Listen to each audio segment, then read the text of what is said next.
What's going on, everybody, and welcome back to another episode of the Get Over Yourself podcast. We're continuing the series where I interview young founders specifically out of BYU Sandbox program. Today, I have Jacob Wright sitting next to me. I'm super appreciative. He's been working around my schedule a little bit. We've had to reschedule this probably 3 times now, but we finally got in the studio together and everything's going great.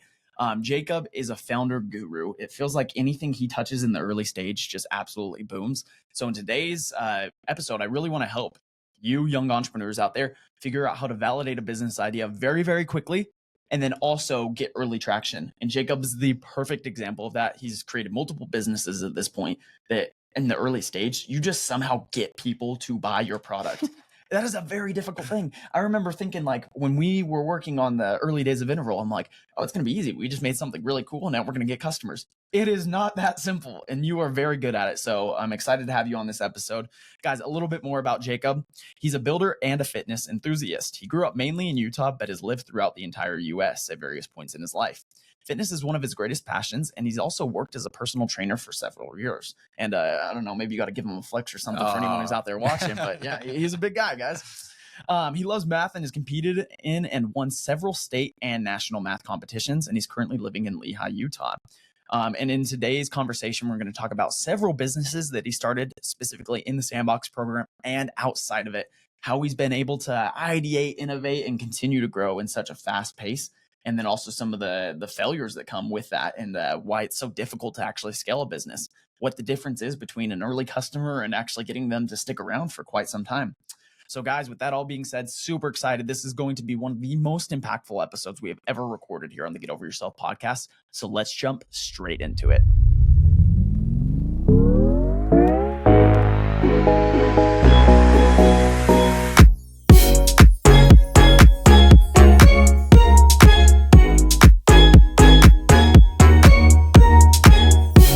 Jacob, thank you so much for joining us. Yeah, I appreciate it. You're too kind. You're too kind. I appreciate you being flexible with my schedule as well. Yeah, of course. So I feel like I just to get started, tell us a little bit about your background on why you love business. For a little bit of framework, I should have mentioned this in the intro, but Jacob is the go-to guy on our Slack channel in Sandbox. Whenever there's a new product, whenever there's a new idea, he's like the first one to hype it up. He's the first one to make mention of it. You're just enthralled and encircled and entrenched in the atmosphere of startups and business. So where do you get that passion from? Yeah, I do love startups, and I try to spend as much time as possible just working on startups or in the startup ecosystem. I grew up with 4 brothers, and I'm right in the middle, actually. And so it was a very competitive household. Like Sunday dinners, we would end and we'd go outside and we'd play 2-on-2 football, right? And I think that just ultimately led to like me wanting to continue to compete after kind of sports ended, or like I competed in math competitions, competed in chess for a while, Black Ops, like early, like 2012, things like that. And I just think that business, especially startups, are like the epitome of competition. It is like the best type of competition that truly will have like an impact on people's lives. So it's like it's a win-win, and I really enjoy it. So last week we had Bryce on the podcast. He came in and spoke about how he views startups as a very puzzle-oriented situation. He looks at startups and business in general as I'm going to fit all the pieces together and it's going to create this massive company in the end. And I told him kind of my framework. I'm like, that's awesome. Every founder has their way. A lot of my framework comes back to I just want to win at the end of the day. Like what drives me, my why behind everything is I want Interval to be the best company ever. That is my why. I want it to be great. So what's your why in business? Why do you find the drive to succeed and keep starting and failing and starting and failing and learning and growing and doing everything in between? Yeah, I think the current state, this is going to be a little tangential, but then I'll try to tie it together. The current state of the U.S. makes it really hard, I think, to gain financial independence without starting a company. I think especially as inflation continues to rise, taxes increase, you're not going to get financial independence, financial freedom, really the freedom to do whatever you want with your life just by like working a 9-to-5. And I think I realized that really early on in life, like started my first company when I was like 12, and we went like power wash garbage cans, power wash driveways, like garage doors. And then so that's like the first thing, right? Is like financial independence. But then as I've like kind of continued like building startups, building companies, I've realized like I don't care too much about the money. I think the money is just going to come kind of like as long as I work hard and regardless of whatever like space I'm in. But businesses are really the best way for personal development, personal growth, as well as like making an impact on other people and making an impact on people's lives. And so that's really what I'm trying to optimize for now, is what is the like largest impact that I can have at like a global scale, right? Like how can I make like a dent on society? And that's really like my North Star at this point. That is awesome. It's funny you're hitting on this. I feel like I'm going back to Bryce again, but the episode that just released last week, we talked about that exact same situation of you said when you were 12 years old, you were going out pressure washing driveways and trash cans and whatnot. We talked about the dichotomy of why so many entrepreneurs when they were younger started some kind of side hustle. Obviously, you could have turned that into a massive cleaning business, pressure washing business. Yeah, there's tons that make a lot of money here in the US and they go great. But odds are when you're 12, that wasn't your vision. You wanted to make a couple bucks to take the girl out or go to the arcade or go get food with your friends at the local burger joint. But me and him, we talked about this, and it's so interesting that a lot of entrepreneurs, especially young founders, they had some kind of thing that they could tie back to when they were younger. For Bryce, it was selling pizza and popsicles after school. For me, it was going back and lawn care was my thing. And so back when I was in high school too, we'd go and do lawn care. And for you, it was pressure washing. Why do you think so many young founders can kind of go back to a traditional sense of their early days and figure out, dude, I was an entrepreneur before I even knew I was an entrepreneur? Yeah, I think entrepreneurship is addicting. It feels good to know that like you created something that people took value in, and then they reward you like that first the money payment or like wire transfer. Yeah, I was talking with some friends last night. We were on a meeting, just like ideating some stuff, and we were talking about, oh man, that first wire transfer. I was like, oh, I'm like salivating for it almost. Like it's just so refreshing. Like it just feels so good. And so I think a lot of the people who can get an early taste of that, like they just want to come back to it. And they realize it's just so much better than working like a 9-to-5 or working for someone else, like making their dreams come true. It is like true freedom. Dude, I have the perfect example with that word. The salivation just comes in. Last night, I'm sitting around with my wife, and we got a Stripe payment. Guess how much it was for? $4.99. Oh, $500. It was 4 cents. We got a Stripe payment for 4 cents yesterday. There you go. That's good. And like the most random time. I don't even know why the payment hit right then. I was like, okay, whatever. We got 4 cents on our Stripe. Awesome. And I looked at my wife. I was like, we just got paid. And she's like, hey, congrats. That's great. And she goes, how much did you make? And I said, 4 cents. That's awesome. And in a normal, typical job, you just laugh and be like, what? And why are you happy about that? But then from this founder standpoint, anything you make, it's just the coolest, greatest feeling.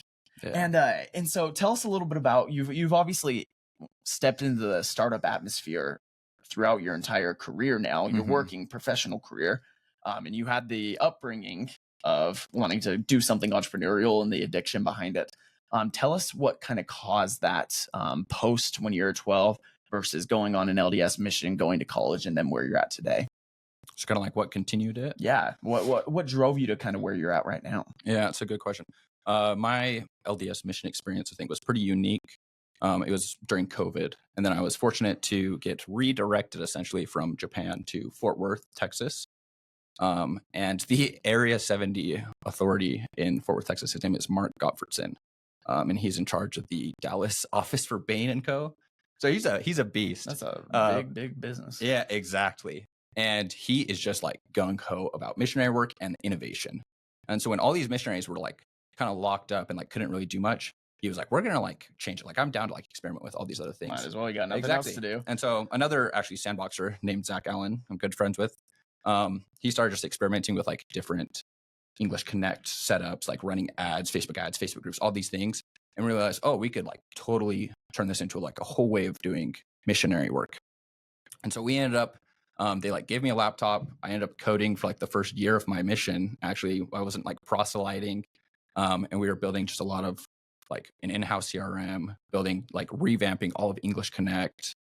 Which for anyone who's not LDS out there and doesn't understand this, English Connect is basically a program where missionaries who can speak Spanish or other languages help people who've immigrated to the US or even abroad learn English. When I was down in Brazil doing missionary work, same exact concept. We go to our local church and then no payment, no nothing. It was just show up and learn English if you want. It was a good way we could serve the community. People just show up every Saturday morning and we'd teach them English for an hour and a half, 2 hours. Yeah. And so a lot of it was because of like my prior experience. Like I had run a like drop shipping store selling cryptocurrency merch in like early 2016, 2017. I had experience with like Facebook ads. I had learned to code at that point. And so they just like gave me a laptop, and like I worked with Zach, and then we ended up having both like a team of like 10 people working with us, 10 other missionaries, just like trying new things. And so we ended up creating different courses, like selling or not selling, right? Offering for free like personal finance courses, life skills, study skills, and then we ended up venturing into SEO for the church. So especially in Dallas Fort Worth area, if you just search like church near me, there one on every corner. exactly, yeah, one the on every corner. Baptist, you got the non-denominational. They all, every one of them. Exactly. And so one of our big things is we went from like the 8th or 9th page on like a churches near me search to top 3 for all 42 of our church buildings in our mission, and that alone like doubled baptisms. And we had multiple people. I remember it was about like 2 weeks after we had launched this new kind of like product across the whole mission. Someone just cold called that phone number that was connected on the church, like the Google listing, which was now connected to like the missionary number, area. yeah. And he called. He's like, "Hey, I want to meet the prophet, and like come to the church. Like we will teach you about this." He ended up getting baptized like 3 weeks later, right? And he was just like the perfect person, like looking for the gospel. Kind of because we had done all this work prior, like we were just able to like receive him and like help him like throughout his life. And so that was great. I ended up like meeting a lot of people inside the church, like several meetings with like Elder Uchtdorf about like a lot of the missionary efforts. A lot of these efforts are like implementing like church wide. So then I came home, ended up working for the church for the next like 6 to 9 months, and working for a big org just kind of sucks. And so then at that point, that was kind of when I was like, oh, like I love like building and like building things for people. And so at that point, that was just when I like really dedicated myself to start building startups and selling products to people. And at what point did you get in the Sandbox program that allowed you to continue doing this? Yeah, so I got home from my mission like early like December of 2021. So basically January 2022. And I built my first product by March and was selling that. And then I was studying computer science at BYU. I was like a sophomore at the time. And I was like, hey, like, are there any things for like building products, like startups? And like, oh, there's this like Sandbox program. But the batch like had already kind of been accepted. Like people were getting ready to go on like the summer trip. So I just like cold emailed Chris and was like, hey, like the head director of Sandbox for anyone out there. Yeah. Like, please let me in. Like, I will like grind. Like I will, if needed, like I will find my own team and like bring them with me, like all these things. So that's essentially what ended up happening. Is like found a designer friend. We ended up like going in together, launching several products.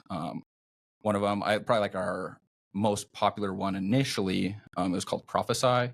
And we would just aggregate a ton of like social media statistics, specifically like Reels, so Instagram Reels, TikTok Reels. I don't know if you remember this, but me and my co-founder, when we were in the Sandbox program before we started working on Interval, we messaged you. I don't know if you remember this.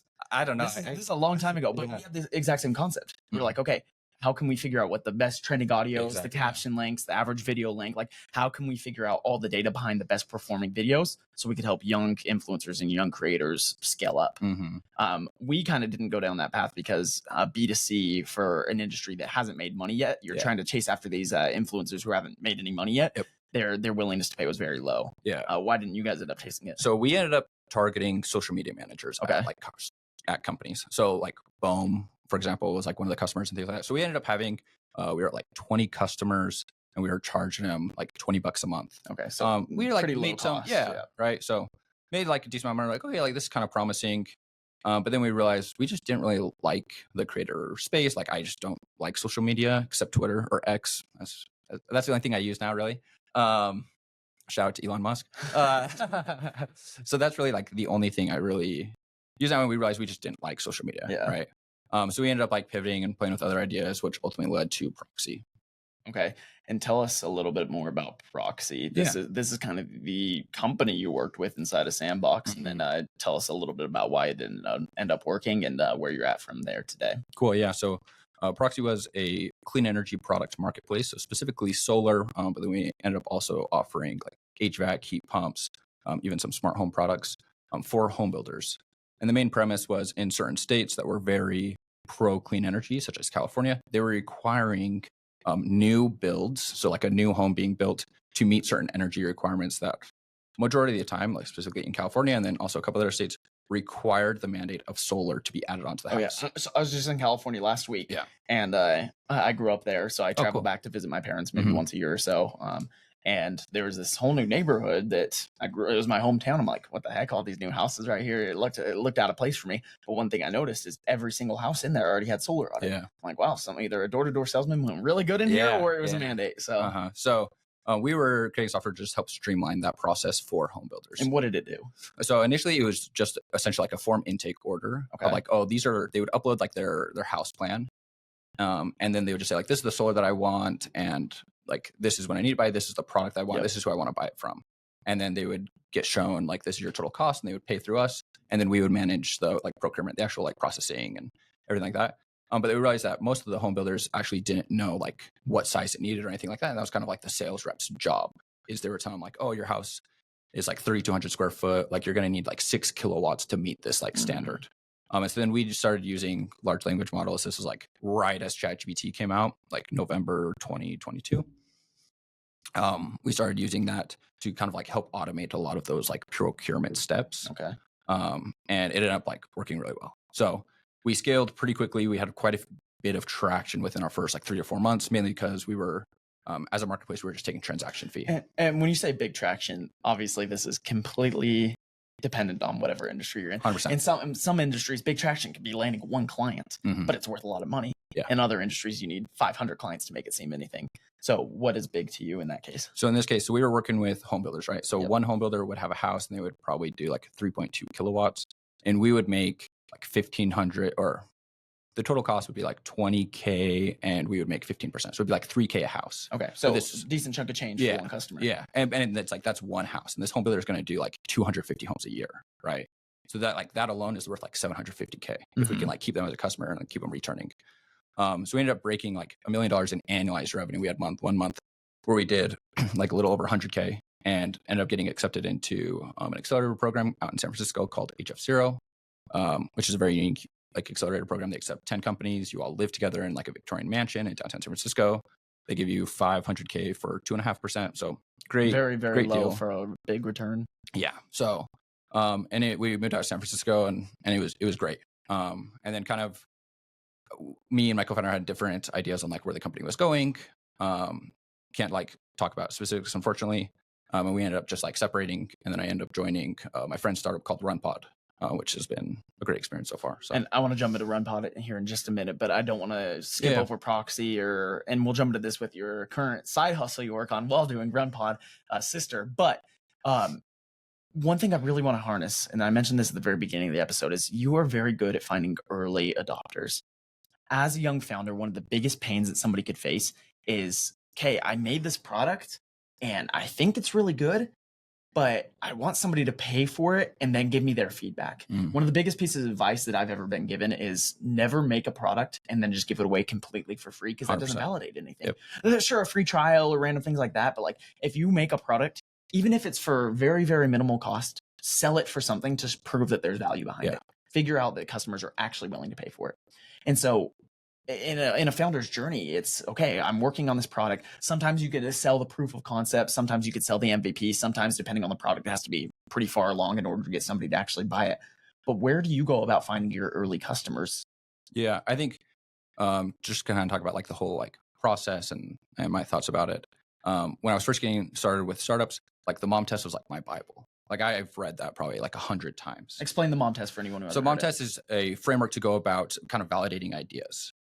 General idea is like, you don't want to go to your mom because your mom's just going to be like really nice about it. And kind of the way that you go about talking or validating the idea is you're not asking them to validate the solution, but you're rather trying to get like a whole user story and validating their problem. And then at that point you can like present the solution or the proposed solution. But I think there's also a very important thing of it of just like not going to people who are going to give you good feedback.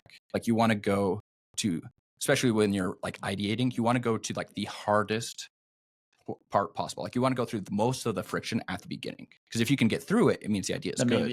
Right? That there is something there. And then at that point, it's just like kind of smooth sailing. So specifically, let's use Proxy. We'll do a case study right now. Okay. We'll use Proxy as the case study. Where did you guys go about finding these home builders who would sit there and take the time to listen to what you guys had, answer your questions. You would go through kind of a questionnaire or survey and see if your idea had any validation. You would give them the framework, and we ran this for Interval as well. We did a survey over 150 companies where we just sat down, didn't try and sell our product. We said, what is your biggest issues with customer communication? And from there, that's how we were able to start adopting our early MVP and started landing our first customers. And we said, a lot of them came back and were like, hey, we have an issue with automating our collections or having our staff actually reach out to customers who owe us money. So anyways, from there, that's where the new product we just launched was born. But it came from us sitting there asking them a detailed list of 8 questions. And then afterwards being like, hey, by the way, if they fit the bill of like, yes, this is a struggle for us. Oh, by the way, we started working on a product that actually solves this exact same solution you just brought up. You want to test it for us? So what was your guys' process with that? Yeah, so I think with Proxy, it's slightly different because it was a legislation play. Okay. Right? So we saw an opportunity like, oh, this new bill has been passed. Like, this is most likely going to cause some annoyance for people. Like, it's just, right? And so at that point, we just identified home builders who were under this rule, right? So home builders in the state of California in specific. And at that point, it's just like reaching out to connections. Like, who do you know that might know home builders in California? We met 2 through some connections. Okay. And at that point, we just talked to them and we just like picked their brain of like, how, like, is this a problem? And they're like, yes. And like, it was like very apparent. But they say like, usually like they'll just go to like a solar sales rep and they just try to push as much of it onto like the sales rep. And so at that point, we're like, okay, like let's get like an LOI. Like if we had a software for that would essentially like do their job, like it just tell you like which type of solar you needed and you could just purchase it through the platform, like, would you do it? And they like, and this is a while ago. This is like 2 years ago. So we were still kind of like figuring out how to kind of like sell before you buy or sell before you build. And so we just ended up doing LOIs and like, yeah, we commit to doing like 200 of our homes with you guys, if you guys can like meet these requirements. And because we were replacing like the solar sales rep, we could essentially like remove their commission stack, which can be anywhere from like 30 to 40%. And so we were just like decreasing their commission from like 30 to 40%. We were completely replacing that with our own transaction fee of about 15%. So it ended up being cheaper for most home builders as well. And so then at that point, we just like, we had enough conviction in the idea that we just built out an MVP and then went back to them and they began like running deals through. That is awesome.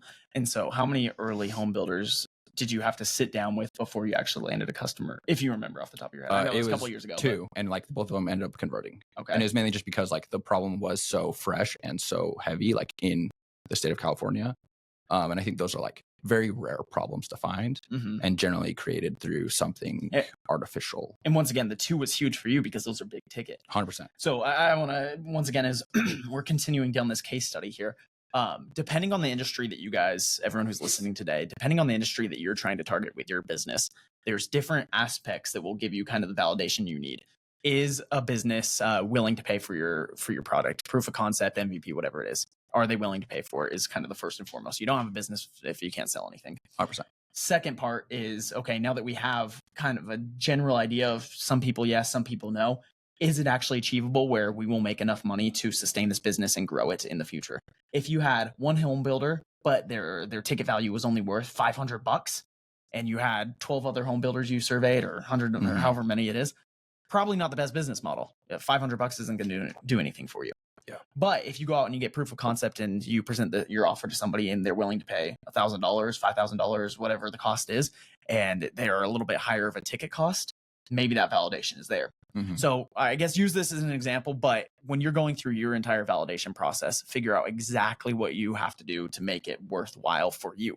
Are you willing to work and chase customers for $500? Maybe, because in the long grand scheme of things, you'll see something there.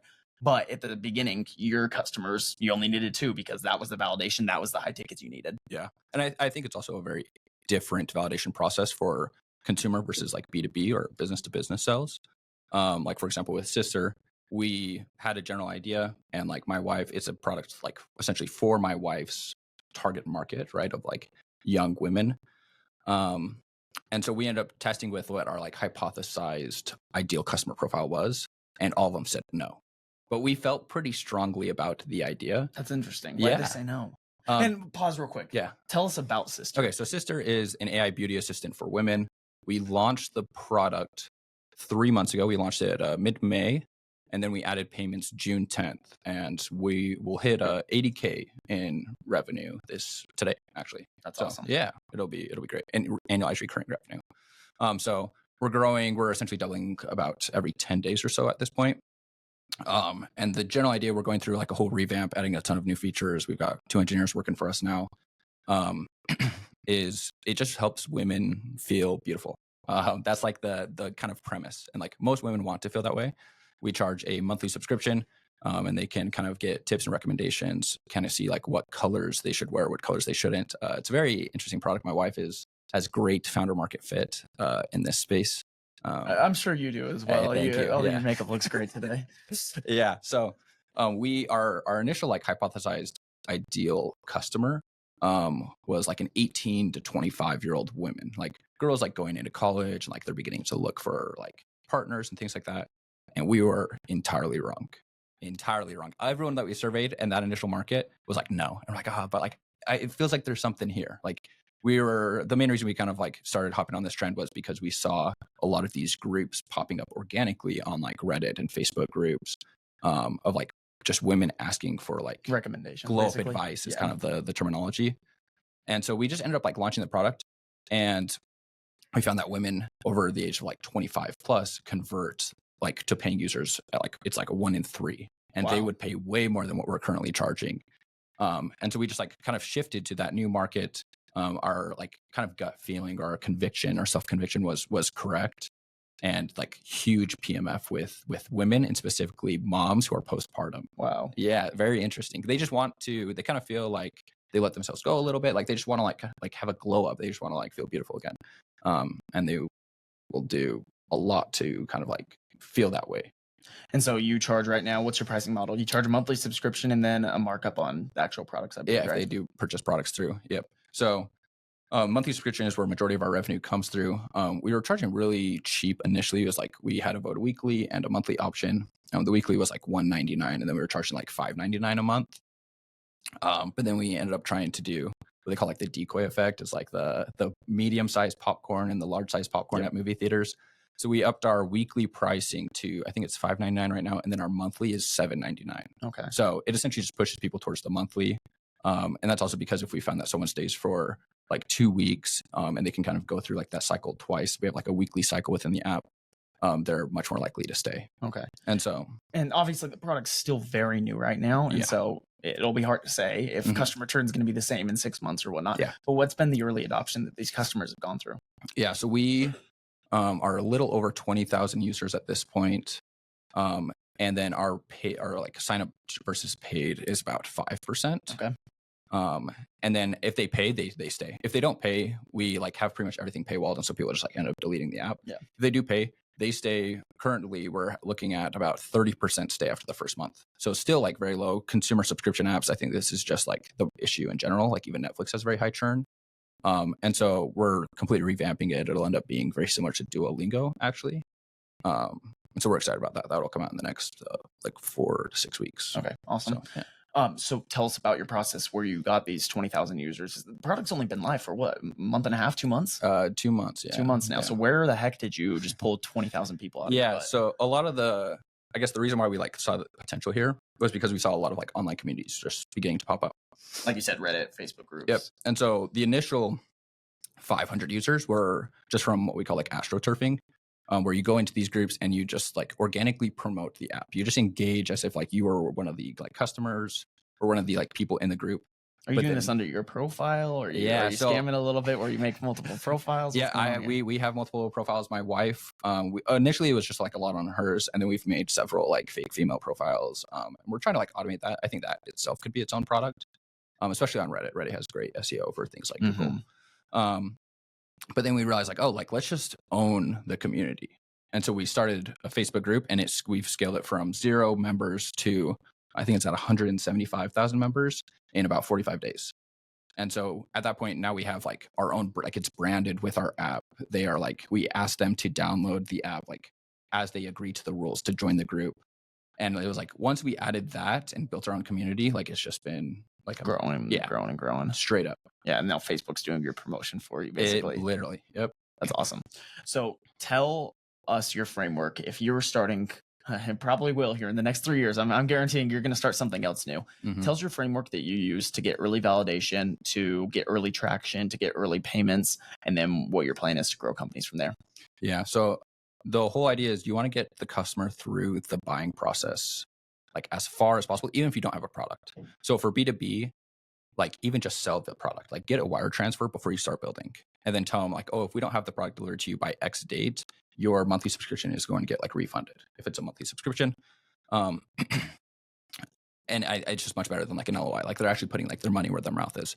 For consumer, I think a lot of it is actually just like it's a lot more visionary. I think most consumers don't know what they want. They don't know. They might know their problems, but they have no idea like what a solution could look like. And this is, I think, where like the innovator or the inventor needs to come in and be like, oh, like this is like the tech that's underlying that could solve that issue. Right. And so like one example of that is like Square with like Jack Dorsey, and like saw like, oh, like they don't have to try to like run these cards. Like we can literally just make it like a very small like point of sale device, right? And I think that's where for a consumer or even like mid-sized like SMB business sales is also very similar because they are much more consumer oriented. Like that is the way to go. That you should actually just like develop a strong conviction, ideally based off like a fundamental hypothesis or trend that you believe in. So in ours, it was like, even if you look up glow up tips on Google Trends, like it's just a straight line up since like the last 2 years. Following like one of these fundamental things, like you build a hypothesis around that, devote, and then just like test it, like throw it in the market, and then see if there's validation. If there is, then just like continue following the market polls. So let me ask you this on that concept. It's a pretty straightforward process, right? You listen to your customers, try and get a sale, and then grow from there. Yep. Where did you guys go? And the sister is very unique, so maybe you could talk about RunPod here for a second. Okay. Describe that business, and then specifically, where do you go in an industry? I know you said with Proxy, you reached out to basically friends, family members, anyone you knew, and was like, "Hey, do you know anyone in the home building process in California?" Yeah. Where do you go to find those early users to try and get somebody to even hear you out, to try and get somebody, not the sales side, but where do you go to even figure out who you're going to try and sell to? Yeah. So the only people that you're going to get to be able to like buy your product are people who like their heads are on fire and like they will take anything to try to like put out the fire. Like they have a really dire need. And so in the case with like Proxy, is like these home builders, like they couldn't sell their home until they met these clean energy requirements. They would have done anything if it meant they could sell their home, right? And so like our product was trash, especially like initially. But it like solved their problem just enough, right? It was like they were handed a brick and their head was on fire and they just like banged it to like their head to death, and like, but they put out the fire, right? Yeah. It stopped the burning. And so that's the main thing. It's like you have to find the people who are like dying because of it. Yeah. Yeah. And that just makes it a lot easier. In terms of B2B, I think it's a little different. I think the best way is doing like the design partner approach. A16Z actually has a great article I can send you after this. That'd be awesome. I'll include it, guys, in the episode description. So if you want to go and check this out further. Yeah. And so kind of like step one is kind of like validation. And then once you think like it is like validated, or you have a hypothesis around a solution for a problem, at that point you go to these people who like their hair is on fire, like they like really just need a solution. And you just tell them like you want to be a design partner. You're going to give them like a discount, right? Who knows what your actual pricing is at this point. Like don't get too fussed up over it, but like make sure you are charging them some extent. And then once again, going back to the reason, if you don't charge somebody, you do not have a business. 100%. And then at that point, it's just like hyping up you and your team's ability to build, right? So it's nice if you do have like some type of pedigree. Like one startup that me and a friend are continuing to work on, like he just graduated from Stanford with his master's, right? Like leveraging that, or like, and he's worked at like in big tech, like oh, like we are going to be building like custom software for you, like to make your life easier. And like, oh, he's worked at Atlassian, or like, oh, like he graduated from Stanford. Like, it is a big resume that makes you look good. Yeah. And or like whatever you have, like, oh, like just like hyping up that like we can build a great solution and we're building it for you. Like you want to be a part of this journey. And most people, if they do have a problem, like they are 100% down for it because they think that like you can solve their problem and they are going to be willing to pay for it. Yeah. I found one solution that's worked really good for us too, especially here in the Utah area when we're signing up new customers. It's being completely transparent with them and saying, hey, we are a startup. We're a bunch of college founders. We're trying to figure this out. Will you join us on this journey? You're going to get a lot of no's because of that. A ton. Yeah. A lot of people, if especially if it's a big ticket item that it works very, very intricate within their business systems, you're going to have a lot of people that tell you no at first, and it's going to be very hard to find those early adopters. but you're going to have the people that also appreciate the honesty and they're willing to take a chance on you. So if you can just be upfront and transparent about that, and that obviously works a little bit better here in the Utah community because we're here. We can go meet with these people in person. We can talk to them a lot more frequently than we can with one of our other customers in one of the other 50 states. Yeah. But at the same time, it's been a big factor for us to just be like, hey, we're going to be here. Our software, it's working. It's going to help you out as best as it can. But also our benefit for you, not only are you getting it cheaper right now, but also if there's something you want us to build, you are our customer. We are going to listen to you.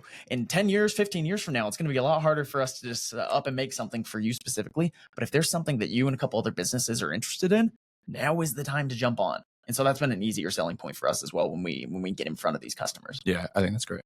So Jacob, tell us a little bit about RunPod now. We'll kind of close out the episode with that, where it's going. And you have an interesting take right now where you've started multiple businesses. Some of them have panned out, some are still going. What's interesting about you right now is you were the 14th employee at RunPod, and then you started this side hustle sister completely on your own time. And you obviously are going to continue to work on many other things. What's it like balancing an actual job and working on a startup on the side? It's extremely difficult, and I'm very blessed with my wife. She's a superstar, and I don't think it would have worked if the side project wasn't with my wife. And so it kind of really enables us to like be able to spend time together. Like I can work 9 to 5, 9 to 6 at RunPod, like a company I like really believe in and like I'm very like gung ho about. But then still like be able to spend time with my wife and like build something with her. I think is absolutely like critical. And that is awesome because you guys are building the product together. 100%. Your fun time together is like, hey, what do you think about doing this for the company? You know, exactly right. Awesome. And she's like a product designer, and so like there's great synergy there. RunPod, I guess just to give a little background. So they are a GPU cloud provider, similar to companies like Together AI or Amazon's GPU product or Google Clouds. I joined in November as employee 14. I think we're at like 51 or 52 employees now at this point. And revenue has like 5x'd since I've been there. We were just recently announced as one of Forbes' like next $1 billion startups.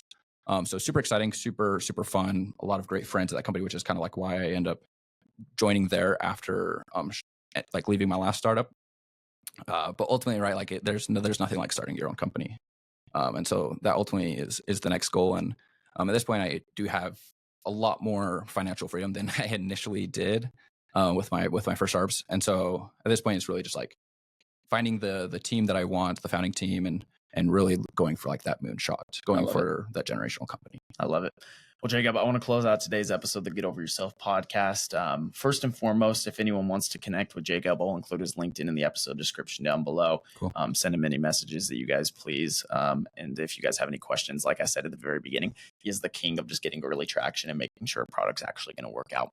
With that being said, though, I'll include all that in the episode description. Jacob, final question I have for you, I ask it every single episode on the podcast, is if the entire world could hear you in this moment right now, and you could offer them one piece of advice, what would it be and why? It would be to take risks. And I need to take this advice a little bit more. I really do not think that there is a point at all to just continue like the traditional path. Don't make decisions out of fear. If there is something that could have like more upside, you think it would be more fun or make a more adventurous life, optimize for the adventures. I love it. Be that in business, be that in life, Yep. Your spiritual journey, your fitness journey. Always 100%. Take the risk on it. Awesome. Well, thank you, Jacob, once again. Guys, if you enjoyed today's conversation, make sure to go and share this with somebody who you think would be impacted by it. If you know a young founder or anybody else in your church congregation, your friend down the street, your old neighbor, go ahead and send them this episode. You guys are my best form of marketing so we can continue to grow the Get Over Yourself podcast and release episodes every Friday. So that being said, we'll see you guys next week at 9 a.m. Mountain Standard Time. Awesome. Thank you.